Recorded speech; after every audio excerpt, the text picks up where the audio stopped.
What's up, crew? Hope you're having a rad day. In this episode, I ride an e-mountain bike for the first time, and I'm going to tell you all about it. I'm Alan, and this is the eMTB Alan channel.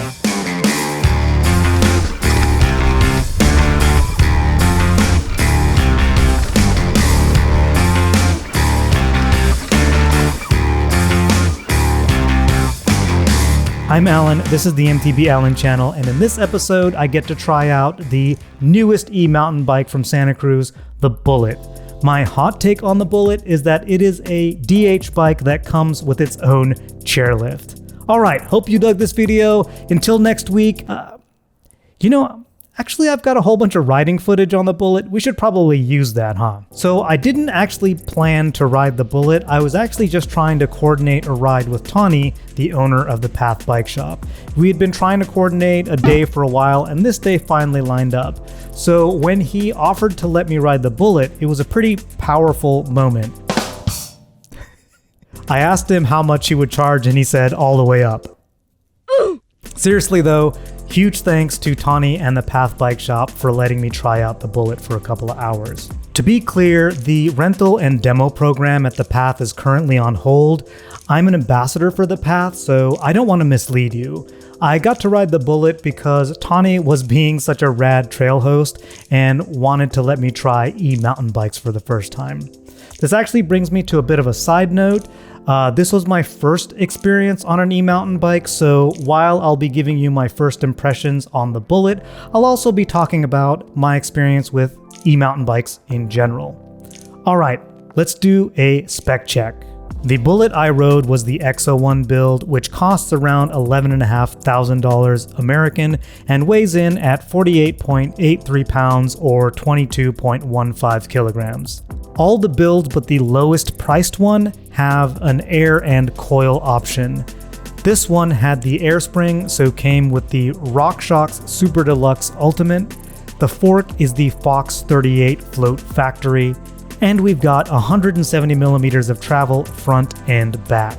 SRAM X01 drivetrain, SRAM code RSC brakes, Assegai up front, and Minion DH-R2 in the back. Both mounted to Santa Cruz Carbon Reserve rims on DT Swiss hubs. Except for on the lowest cost build, the motor is the Shimano EP800 with a 630 watt hour battery. I don't actually know what any of that means other than the fact that it's not a very bulky motor and it had no problem pushing my butt up hills on boost for around 2 hours, and I had maybe half a battery left at the end of that ride. On an aesthetic note, I think it's one of the nicer looking e-mountain bikes out there. Santa Cruz has managed to retain a really clean look that doesn't stick out from its lineup. It could be said that the Bullit is a sort of motorized version of my Nomad, but aside from the motor, one other major difference is that the Bullit is a mixed wheel size bike. So it has a 29er up front and a 27.5 in the back. We could do a whole episode on mixed wheel size bikes, but the short story is that the bike benefits from the rollover of the 29er through the chunk while retaining the playfulness of a 27.5. And the two different wheel sizes together makes the bike that much better in turns. We'll come back to that point about turning in a bit, but first I want to point out that the Bullit also has some components that are a bit eat up. For instance, the fork has an E-tune. I don't really know what that means, but there you have it. The front rotor is a little bit bigger at 220 millimeters. And the shifter is a single click shifter up and down in order to protect your drivetrain.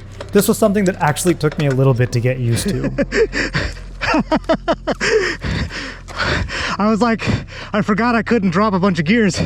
By the way, if you're digging this, hit that like button and check to see if you're subscribed. If you're not, hit the subscribe button and I'll show up in your feed every week. All right, let's get to the ride impressions. Do it. Oh my God. Holy shit. Ironically, I didn't have to do any climbing to get to my first descent. Tani led me straight into this mellow flow trail. Oh man, I gotta be careful. A quick note, you'll hear some rattling coming from the bike. That's actually the sound of my Fidlock water bottle in the bottle cage. Its magnet plate let it rattle around in there some. The bike, like most Santa Cruz bikes, was really quiet.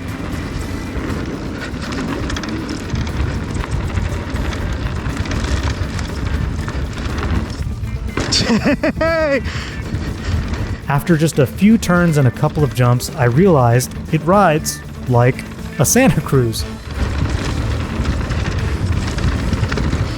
My current bike is the Santa Cruz Nomad, and my previous bike was the Bronson. So I'm pretty accustomed to the shared personality of Santa Cruz bikes. That being said, it's crazy that the Bullit can be more than 16 pounds heavier than my Nomad and not feel appreciably different on the descents.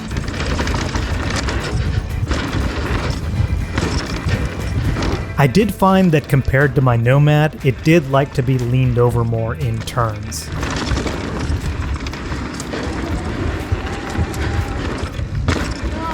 Yeah! When things got faster and chunkier, the bike really began to shine.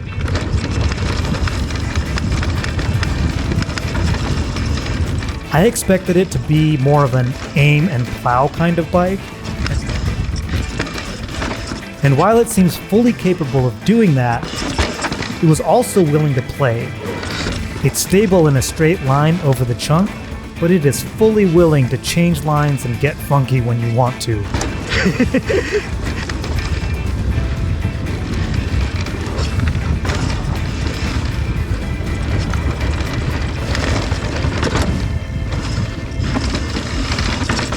On the steeper bits, the Bullet's mixed wheel size really showed its strength. I felt like I didn't need to get behind the bike and instead could kind of get inside the bike.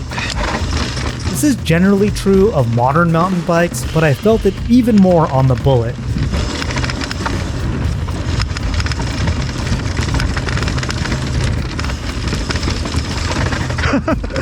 Oh shit!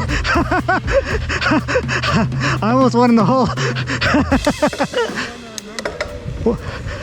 Whew. The mullet is also about being able to really commit to that front wheel. Yeah. Just let the rear wheel chatter around behind you. Got it. Let's talk about climbing. Now, this is my first experience on an e-bike, so in terms of the motor, I can't really compare it to anything. It's smoothness or engagement or any of those kind of things. So at this point, I kind of have to switch modes and talk about my general experience riding an e-mountain bike. And for me, climbing was actually the hard part. Well, let me rephrase that. It was the different part. It's funny, the thing that I'm finding the hardest to do is learn how to climb on this thing. Because you have more power, and you're coming into things with more speed, you have to be generally more aware of your line choice. And this for me was just kind of the theme of the day.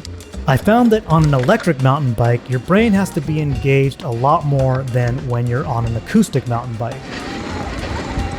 Your average speeds on descents may be faster depending on how you ride, but they will definitely be faster when you're climbing or traversing. There were times during a climb or a traverse where I would let my mind wander and then suddenly realize we were going fast enough to make crashing dangerous.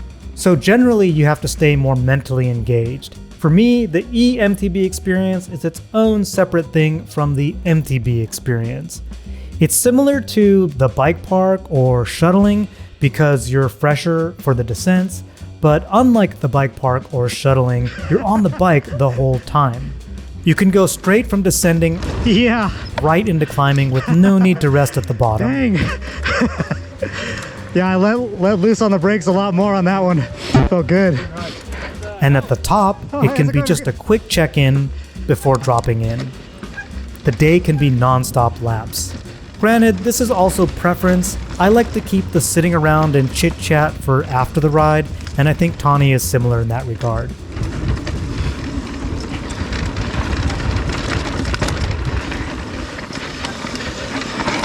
Now, back to the Bullit.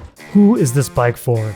I've only gotten to spend a couple of hours on it, and I'd like to take it on some chunkier terrain, but I am confident in saying that, well, we kind of answered this question at the beginning of the episode. The Bullit is for that person who wants a DH bike that they can pedal to the top of the trail. Alright crew, hope you dug this episode. Until next week, like this video, subscribe this channel, notify that bell, but most importantly, go have a rad day.